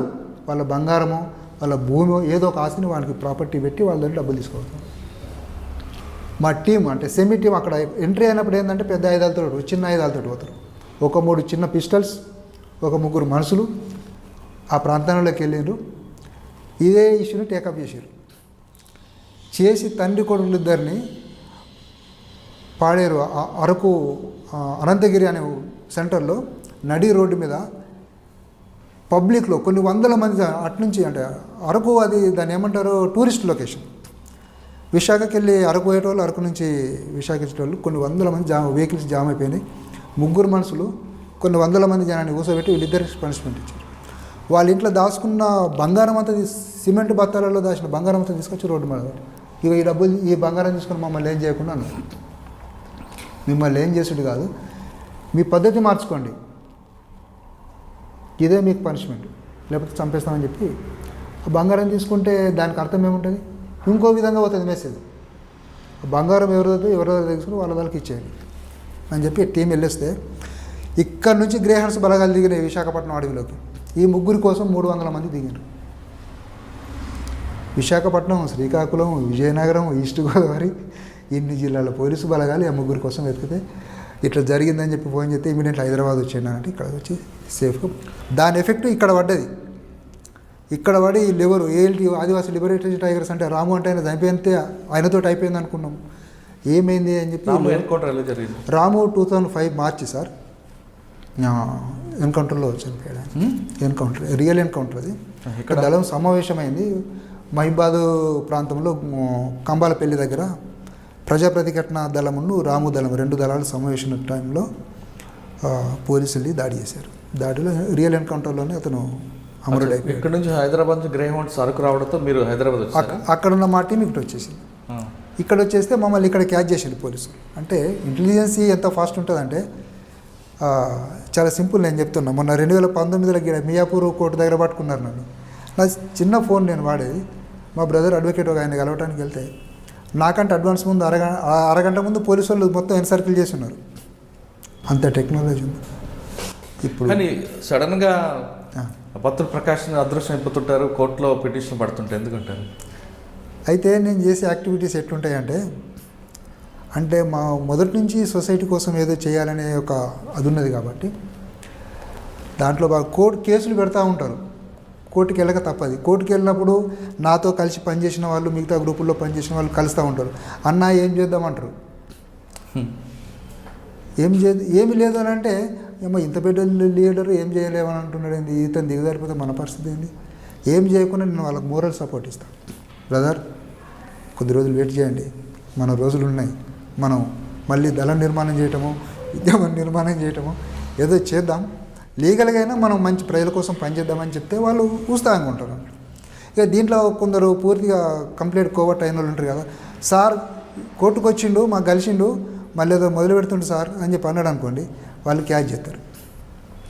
పట్టుకుంటారు. మళ్ళీ ఏదో చెప్తున్నాడు అనుకున్నాం సార్, మేము చేస్తే కదా మీరు పట్టుకునేది. మీరు ఇప్పుడు ఏమనుకోబోతున్నారు? ఇప్పుడు అంటే ఇంకా చాలా సంఘటనలు ఉన్నాయి చెప్పాల్సినవి. ప్రజాస్వామ్య పంతాలు ఎన్నికల్లో పాల్గొనాలనే ఏదైతే కాన్సెప్ట్ ఉందో, కొద్ది కాలం బుల్లెట్కు విరామం ఇచ్చేసి బ్యాలెట్ విరామం ఇచ్చి బ్యాలెట్ పంతాలు పోవాలి. అయితే బుల్లెట్ అవసరం వచ్చినప్పుడు ప్రయోగించక తప్పది. అది ఏ కోణంలో అయినా అది యూజ్ చేయాల్సిందే. కానీ వరంగల్లో ఉన్న ఒక ప్రజాప్రతినిధి ఎక్కువగా మీ వివాదాలు ఎందుకు వస్తుంటాయి? వరంగల్లో ఉన్న ప్రజాప్రతినిధి వివాదం వాళ్ళకి నాకేం లేదు సార్. అది పెద్ద చరిత్ర ఉంది. వాళ్ళు ఓ మంత్రి, ఓ ఎమ్మెల్సీ, ఓ బిజినెస్ మ్యాను వాళ్ళంతా ఉన్నారు. నాకు వాళ్ళకేం గొడవలు లేవు. నేను జెన్యూనిటీ సమస్య మీద అక్కడ గట్టిగా నిలబడ్డా, అది వాళ్ళకి సమస్యగా మారింది, అంతేం లేదు. అది మీ దాకా వచ్చిందా? ఇంకా మీకు మీ కార్యక్రమంలో మీ ప్రయాణంలో మీరు చెప్తున్న పర్సన్కు నాకు ఎలాంటి గొడవలు లేవు. అంటే ఆ మిగతా వాళ్ళు కూడా ఒక ఐపీఎస్ ఆఫీసర్ కూర్చోబెట్టి మాట్లాడిండు. ఎవరో ఇక నైస్ ఆఫీసర్. అతను ఐపీఎస్ కావాల్సినాడు కాదు కానీ కమ్యూనిస్ట్ కావాల్సినాడు ఐపీఎస్ అయ్యిండు. ఆ పేరు చెప్తే సంతోషపడతాం కదా మేము కూడా. మహిబాద్ ఎస్పీగా పనిచేశారు, ఎస్పీ కోటిరెడ్డి సార్. అంటే ఆఫీసర్లు అందరూ ఉంటారు ఐపీఎస్లు. ఒక వ్యక్తిని దొరికినప్పుడు వాని social status, economic status, humanity ground నుండి చూడగలిగిన ఆఫీసర్ అయితేనే మనిషిని ఎడ్యుకేట్. అతను ప్రొఫెషనల్ ఎడ్యుకేషన్ డిపార్ట్మెంట్, ఒక స్కూల్ టీచర్గా గ్రూప్ 1 కొట్టి ఐపీఎస్గా వచ్చిండు కాబట్టి, సమాజం అంటే ఏందో బాగా స్టడీ చేసిండు కాబట్టి మాకు కూడా అతను మాట్లాడింది బాగా నచ్చింది. నైస్ పర్సన్, మంచి ఆఫీసర్. ఇంకోటి ఏంటంటే నా మిత్రుడు ఉన్నాడు, వాళ్ళ రిలేషన్, ఆయన దగ్గర రిలేషన్. అంటే ఆయన ఆఫీసర్ వాళ్ళ బంధువు అనే విషయం బయటకు వచ్చినాక తెలిసింది. మీ ప్రయాణంలో మీకు బాగా గుర్తుండిపోయిన ఘటనలు ఏమని చెప్పండి, అంటే మీ మనసు కదిలించే ఘటన. అంటే చెడుయా మంచియా? రెండు కూడా. అంటే మీకు జీవితాంతం గుర్తుండిపోయావు, మంచి ఉండొచ్చు, చెడు ఉంటుంది. ఇప్పుడు మంచి చెప్పండి, తర్వాత చెడు. నేను హ్యుమానిటీని ఎక్కువ రెస్పెక్ట్ ఇస్తాను, మానవ సంబంధాలు. అందువల్ల అన్ని మంచి సంబంధాలే ఉన్నాయి నాకున్నాయని. అంటే పబ్లిక్ రిలేషన్స్ కానీ, నేను కోర్టు కేసులు ఎదుర్కొంటున్న అడ్వకేట్స్తో కానీ, చివరికి నన్ను అరెస్ట్ చేసిన ఆఫీసర్లతో కూడా. అంటే ఈ పిల్లోడు మంచోడు అనేటువంటిది ఒకటి నా మీద ఉంది కాబట్టి నేను దాన్ని కాపాడుకుంటాను. తర్వాత అంటే మనిషిని కొన్ని సందర్భాల్లో తన క్యారెక్టర్ కూడా కాపాడుతుంది. ఒక ఎగ్జాంపుల్ చెప్తాను. మీరు వరంగల్ ప్రజాప్రతినిధి అన్నారు కదా, వాళ్ళు చాలా ట్రై చేశారు నన్ను క్లోజ్ చేయడానికి. నాకు ఆ విషయం తెలియదు. ఒక దళితుడు తనకు అన్యాయం జరిగిందని న్యాయం చేయమని అనేక నక్సలైట్ దళాల దగ్గరికి పోయిండు, కాలేదు. నేను ఖమ్మం కోర్టుకు పోతా కాబట్టి అది నాకు కలిసి అన్నకి ఇట్లా ఉంది చూడరాదు అని అంటే, అరే సమస్య న్యాయమైందే కదా అని చెప్పి టేకప్ చేసిన. అవతల పర్సన్ కొంచెం ఈ మావోయిస్ట్ పార్టీ లింక్లో ఉంటారు, బిజినెస్ మ్యాన్ అయినా వ్యాపారులు కూడా లింక్లో ఉంటారు. సరే వాళ్ళతో చెప్పిద్దామని చెప్పి హరిభూషణ్కి రెఫర్ చేసిన. మావోయిస్టు లీడర్ హరిభూషణ్ మొన్న కరోనాతోటి అయిపోయాడు. ఆయన ఏం చేశాడు, గట్టిగా లెటర్ రాసిండు, ఈ సమస్య సెటిల్ చేసుకో లేకపోతే నీ సంగతి చూస్తా అని చెప్పి. ఈ వ్యాపారికి ఆ లెటర్ వచ్చిన తర్వాత ఆయన ఏం చేసిండు, ఆ లెటర్ తీసుకొచ్చి ఇంటెలిజెన్స్ పోలీసు వాళ్ళకి ఇచ్చారు. వాళ్ళు ఎవరు, చీఫ్ అప్పుడు IPS Sajjanar sir, intelligence officer. ఆయన నన్ను ఎప్పుడు పట్టుకున్నాడు, 2001లో పట్టుకున్నాడు కాబట్టి నా మైండ్ ఏందో ఆఫీసర్కి తెలుసు. మేము గాన్ని ఎందుకు చంపుతామా, మాకేం అవసరం. వాడు టేకప్ చేసిండు, వాళ్ళు సెటిల్ చేసుకోండి, లేకపోతే మీ పని మీరు బయట చేసుకోండి. వాడిని ఎన్కౌంటర్ చేయండి, మా దగ్గరికి ఎన్నుకోతారు. వాడు ఆయుధాలు కలిగి ఉంటే వాడిని అరెస్ట్ చేస్తాం, చట్ట ప్రకారం మేము చర్య తీసుకుంటాం అని చెప్పి ఆఫీసర్ చెప్పిన తర్వాత వీళ్ళు సైలెంట్ అయిపోయారు. ప్రైవేట్ బ్యాచ్లు అనేసి మా ఊరు దాకా పంపించారు. అంటే నాకు కొన్ని అంటే దాన్ని ఏమంటే జ్ఞాననేత్రం అంటారు, అది పనిచేస్తుంది అప్పుడప్పుడు. సో మా ఊళ్ళో ఎట్లా ఉంది, ఓకే నేను కోర్టు పోతుండే ఎట్లా ఉంది అనేది నాకు ముందు ఒక అంచనా ఉంటుంది. అంటే నా కోసం సీరియస్గా ట్రై జరుగుతుందనే విషయం తెలిసిన తర్వాత నేను జంప్ అయినా. ఆ రోజు మా అమ్మ సిక్ అయితే ఇంటికి వచ్చిన తర్వాత ఇంట్లో హైదరాబాద్ ఇంటెలిజెన్స్ వాళ్ళు మా ఊర్లో అడ్డేసి 15 రోజులు అడ్డైతే లాస్ట్ రోజు క్యాచ్ అయినా. పోయేటప్పుడు కూడా తిరిగి ఇంటికి వస్తున్నా లేదా అనుకుంటేనే ఇంటికాడికి వెళ్ళిపోయినా. వచ్చి పట్టేసి ప్రదీప్ ఏం సంగతి, ఏమున్నాయి చెప్పు, ఎక్కడున్నాయి ఇవ్వు, ఫస్ట్ ఇవి ఇవ్వు అన్నా. ఏం లేవు సార్. దీనికి లింక్ ఏంటంటే తొర్రూరు దగ్గర ఒక తెలిసిన పిల్లగాళ్ళు నాతో ఫ్రెండ్లీగా ఉన్న వాళ్ళే పోయి ఒక ప్రైవేటు ఆపరేషన్ చేశారు, ఒక వ్యక్తిని చంపేశారు. దానికి నాకు సంబంధం లేదు, కానీ వాళ్ళు నాకు ఫ్రెండ్లీగా ఉన్నారు కాబట్టి పోలీస్ ఆఫీసర్లు ఏమంటే ఈ ప్రదీప్ అంటోడు ధైర్యంతో వీళ్ళు చేస్తారు, లేకపోతే వీళ్ళకి ఇంత ధైర్యం ఎక్కడదని వాళ్ళు అనుకున్నారు. నన్ను అడిగిండు, నాకు సంబంధం లేదు సార్, నేను ఆపరేషన్లో లేను, ఆ ఇన్సిడెంట్ జరిగింది కూడా నాకు తెలియదు. జరిగిన తర్వాత పేపర్లో వచ్చిన తర్వాత వాళ్ళు చెప్పారు ఇట్లా జరిగిందని అన్నాను. అయితే ఈ ల్యాండ్ ఇష్యూకు దానికి లింక్ అయిపోయింది. అంటే ఈయన్ని చంపినట్టుగానే ఆయనను కూడా చంపుతారేమో అనే భయం వచ్చేసి అట్లా అంటే రాంగ్ ట్రాక్లోకి వెళ్ళిపోయారు వాళ్ళు. అట్లా ప్రజాప్రతినిధులు అందరూ కలిసి నన్ను టార్గెట్ చేశారు, నా కోసం ప్రయత్నం చేశారు. నా డిఫెన్స్ నేను చూసుకోవాల్సి వచ్చింది. ఇక్కడ ఇంటెలిజెన్స్ పట్టుకున్న తర్వాత ప్రదీప్ వెపన్ అంటే ఏమన్నారు? లేదా ప్రదీప్ దగ్గర ఏమున్నాయి, వెపన్స్ ఏం లేవు. ఎక్కడెక్కడ ఉన్నాయి అడిగినా ఏం లేవు సార్ అన్న, పలానా కాడ ఉన్నాయి కదా, లేవన్నా.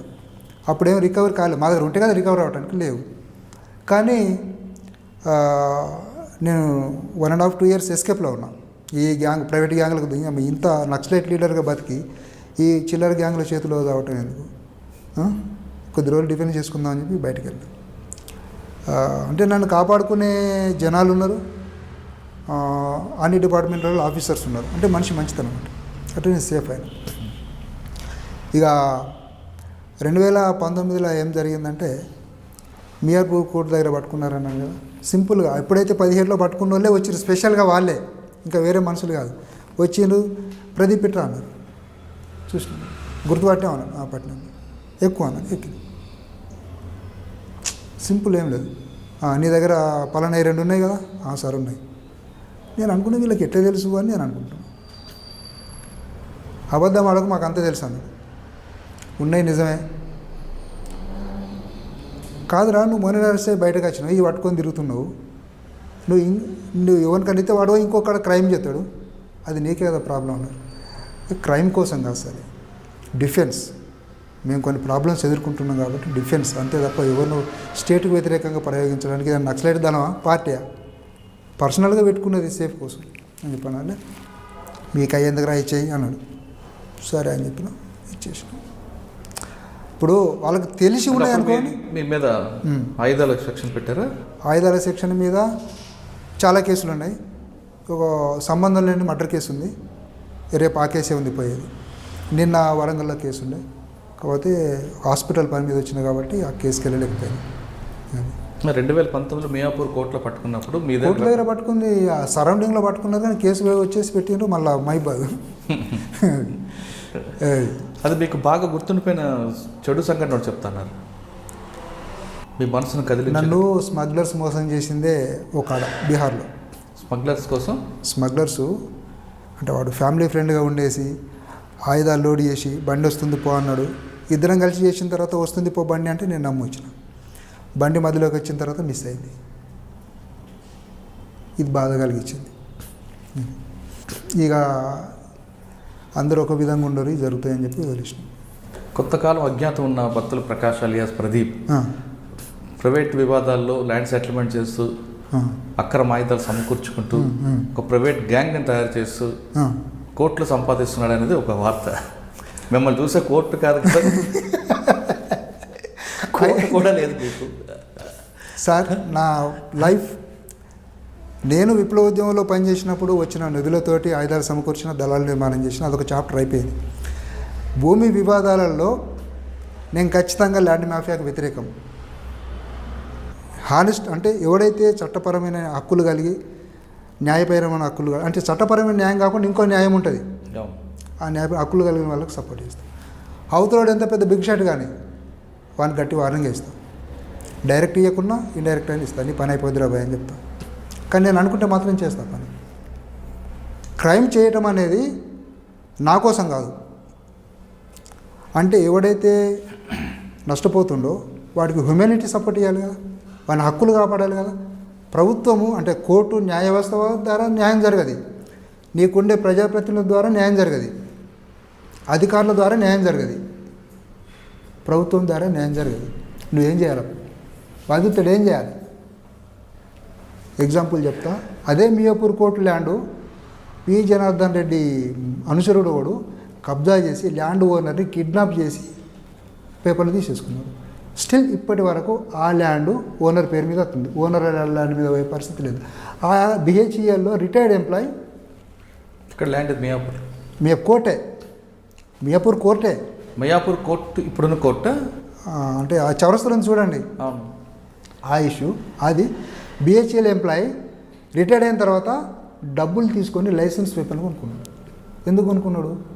కొనుక్కొని సెంట్రల్ యూనివర్సిటీలో ఉండే ఫైరింగ్ రేంజ్లోకి వెళ్ళి షూటింగ్ నేర్చుకున్నాడు. 60 సంవత్సరాలు 65 సంవత్సరాల వయసులో అతనికి క్రైమ్ చేయడం అవసరమా? ఆ ల్యాండ్ కంప్లైంట్ చేసిన వ్యక్తి ఎవరో ఉంటారు.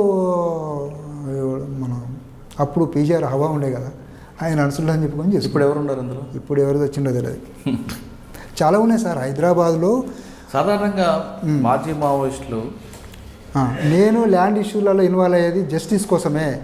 కబ్జాలు చేయాలి, బెదిరియాలి, డబ్బులు సంపాదించాలి అనేది కాదు నా కాన్సెప్టు. మనీ బ్రెయిన్ కాదు, అండ్ అంటే ఆస్తులు కూడబెట్టుకోవాలనే మనస్తత్వం కూడా కాదు, మాకు అవసరం లేదు. ఎందుకంటే మేము మా పర్సనల్ వాల్యూస్ తోటి మేము సొసైటీలో జీవిస్తున్నాం. నేను ఇవాళ నక్సలైట్ పార్టీలో స్టేట్ స్థాయిలో పనిచేసి కొన్ని కోట్ల రూపాయలు సమకూర్చిన వ్యక్తిని. నా గ్రామంలో నేను ఎట్లా జీవిస్తున్నానో తెలుసుకోండి. నన్ను పట్టుకున్న ఇంటెలిజెన్సీ వాళ్ళే పరేషాన్ అయిపోయారు. మా ఊళ్ళో పట్టుకున్న వాళ్ళు నీ గురించి మొత్తం ఎంక్వైరీ చేసిన 15 రోజుల నుండి మేము కొన్ని వందల మందిని అడిగాం, ఒక్కడు కూడా మంచోడు కాదు అని చెప్పలేదు. అందుకే నిన్ను ప్రాణాలతో వదిలిపెడుతున్నామని అన్నారు పోలీసులు. నీకు తాగడం అలవాట్లేదు, డబ్బులు సంపాదించడం అలవాట్లేదు, ఇంకా వేరే అలవాట్లేవు, నీలాంటి వాళ్ళు అసలు లేరు అని అంటున్నారు పోలీసులు.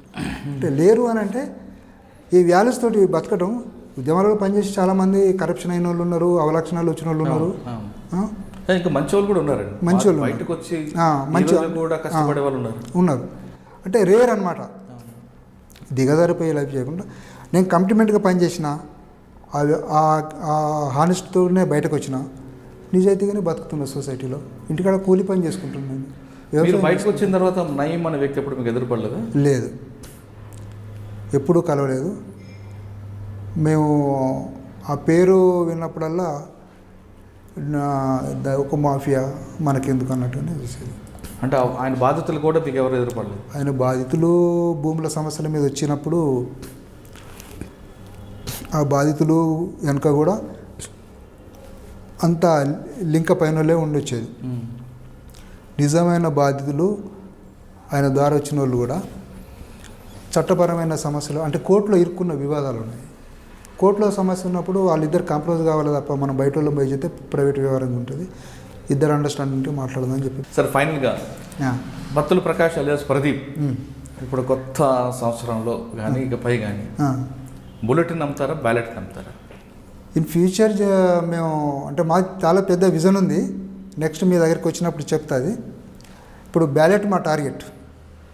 ఎన్నికల పంతాలో స్టేట్ని క్యాచ్ చేయాలి.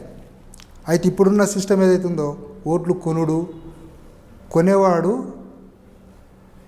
బిజినెస్ అంటే డెమోక్రసీని ఇక్కడ ఏం చేసిండు, వీళ్ళంతా బిజినెస్ చేసేసిండు. అది ఈ సిస్టమ్ మారాలి ఫస్ట్. బుల్లెట్ కన్నా బ్యాలెట్టే పవర్ఫుల్ అని ప్రస్తుతం నమ్ముతున్నాను. ఇకపై రాబోయే కాలంలో ప్రజల్లో చైతన్యం తీసుకొచ్చి ప్రజలందరూ స్వచ్ఛందంగా ఓటు వేయడానికి, ఓట్లు నోట్లకు అమ్ముడుపోకుండా వాళ్ళు జ్ఞానం కలిగించడానికి, వాళ్ళ చైతన్యం చేయడానికి తన వంతు కృషి చేస్తానని చెప్తున్నారు ప్రదీప్. ఇది వారం బత్తుల ప్రకాష్ అలియాస్ ప్రదీప్ ఎక్స్క్లూజివ్. వచ్చే వారం మరొక గెస్ట్ మళ్ళీ కలుద్దాం. అంతవరకు నమస్కారం. మీరు చూస్తున్నారు ఐ డ్రీమ్ న్యూస్ ని. Please subscribe I dreams. For more videos, subscribe I Dream. Please subscribe for more videos. I dream. I dream. For more videos, Subscribe, I dream. Please subscribe. Subscribe I dream channel. Do subscribe. I dream. I dream ఛానల్ని subscribe చేయండి. Do watch I dream.